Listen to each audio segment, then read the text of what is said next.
Everybody, this is Dutch at the Mystic Mountain Homestead, and today we're going to do a hive inspection on these bees. It's a sick colony. They're having issues with Varroa mites and then a wing deformity. Let's get into it, y'all. Okay, so hello, this is Kimberly with Skiatook Bee Supply, and I'm here with beekeeper Jason today, and we're going to be looking at this hive. It has some Varroa mites and deformed wing virus. The numbers have been low, and we've done a couple different treatments. We're going to be talking about those treatments and what we can do to help this hive survive the upcoming winter. So number one thing is we're going to be looking to make sure the numbers are up and that they have honey stores, and then we want to see that our deformed wing virus is starting to subside. And one of the things that we've done so far was to give them powdered sugar dust, and of course to use the essential oil mix inside their food. So now we're going to jump into this hive. Okay.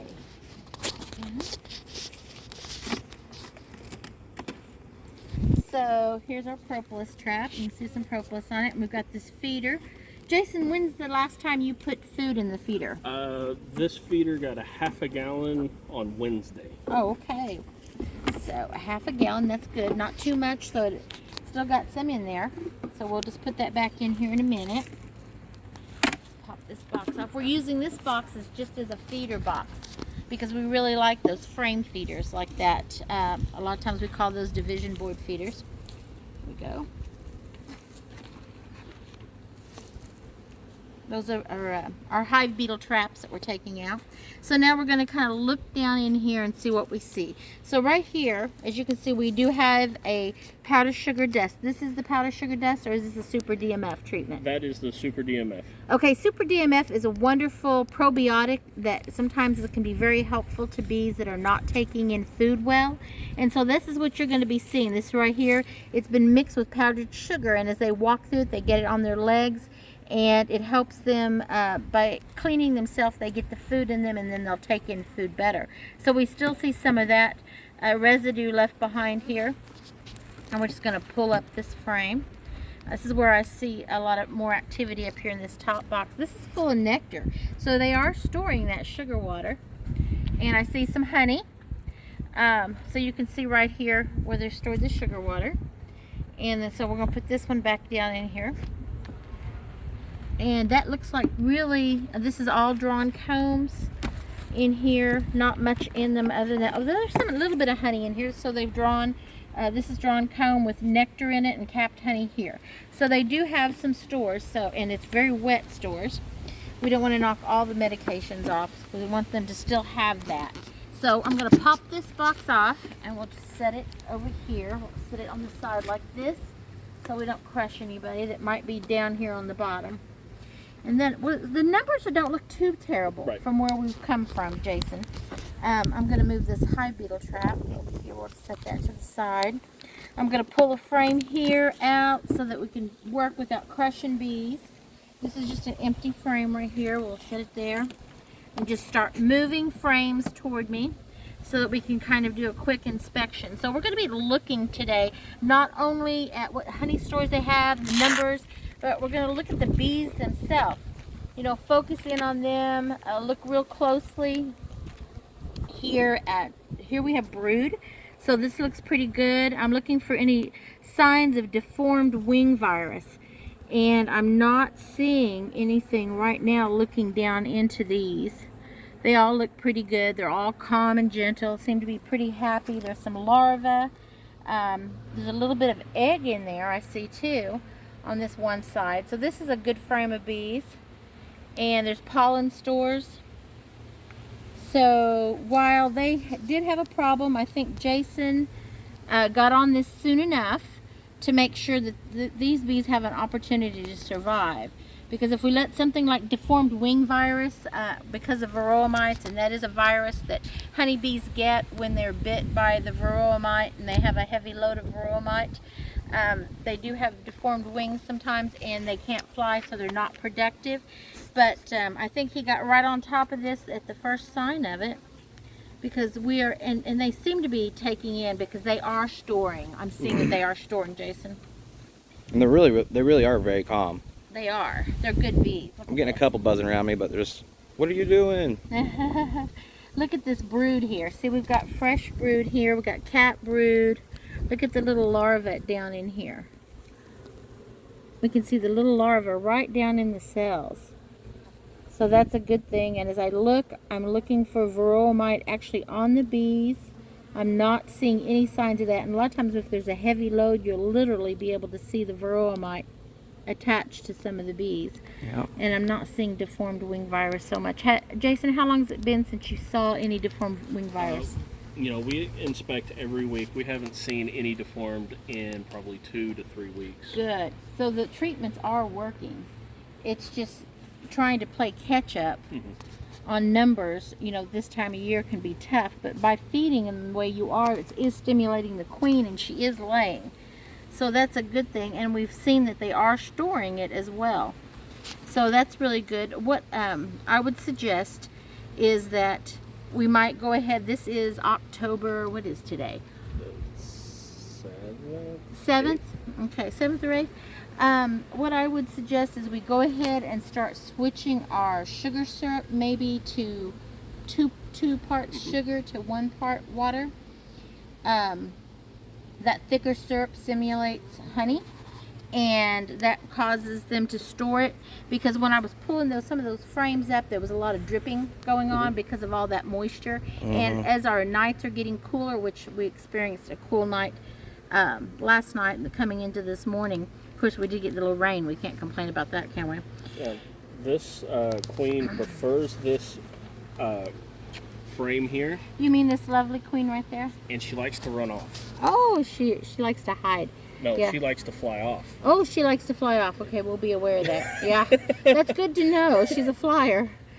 Okay, well, she's doing a good job laying. This frame's got a lot of brood on it. We've got the queen. We have bees bringing in pollen. Oh yeah. So whereas this hive was, you know, sick, I see that they're making a comeback. Yes. I mean, they really are. The numbers are not terrible. The queen is laying. They've got bees bringing in pollen and food stores. There's lovely pollen there, as you can see right here, and that's a great food supply. So we're going to go ahead and just put this right back in here. And these back, Especially since she likes to fly, and she's worked her way right up here at the top edge of this frame. every time she will. These two hot frames here are almost all pollen.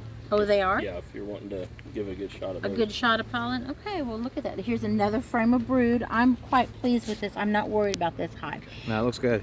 The only thing that I'm thinking what we need to do, and you're increasing the numbers, but it depends on how quickly it starts getting cold. I mean, really cold.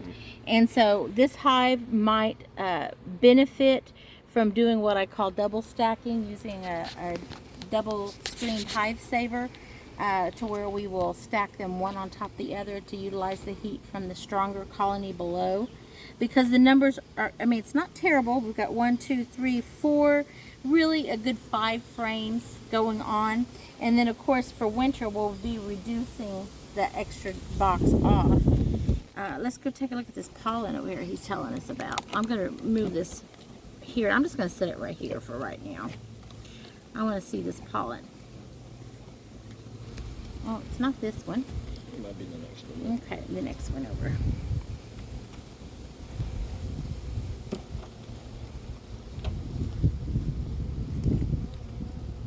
Try to save a little bit of that. Okay. Oh yeah, look at that pollen in there. Can you Oh, see yeah. all that beautiful pollen? And there's some nectar stored around it too. There's beautiful pollen.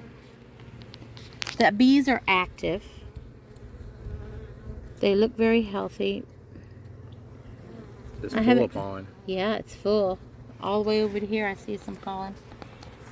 Oh, this side too is half, this frame's quite a bit of pollen on this side as Oh well. wow, yeah, I see it. Yeah, it's Covered quite in it. lovely. That's good. They're That's getting a good stores. That's a good stores of protein for going into winter. So this is looking pretty good. I'm really pleased, Jason. I really am. I was really worried that they were going to be in rougher shape. And so the Super DMF has worked along with the powder sugaring. I like to use them in combination. It takes more than one pest away when you do that. And so that's a wonderful way to do it. And coming out of summer, a lot of times, you know, even colonies that we gave the essential oil to in the spring, while they're putting honey in the hive, we tend not to feed them, and then the numbers of Varroa mites will go up. So this colony, really, I think you're good to go. It might not hurt to winter it on top of a stronger colony like this one over here. Take a shot over there, Andrew, of that beautiful beehive. I love the way they paint these up. They're quite lovely. I know, right? They are just beautiful. So I don't really think we need any other medication. Okay. Okay. I don't like to medicate with anything more serious than the super DMF unless we just have to in order to save the colony. And using a probiotic on them is always a better to do that. Oh, yeah. Let's get those hive beetle traps back in.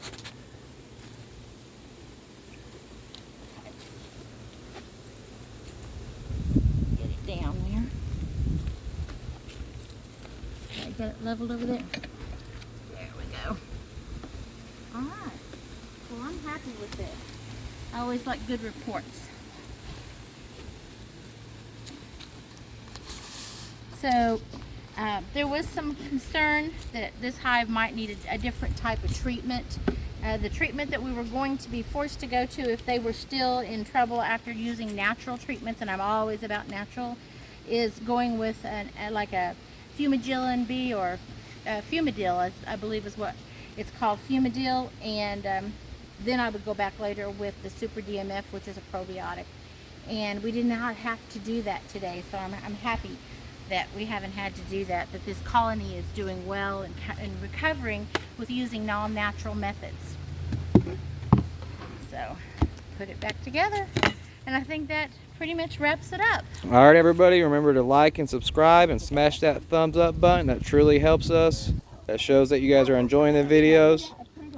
Till next time, thank you.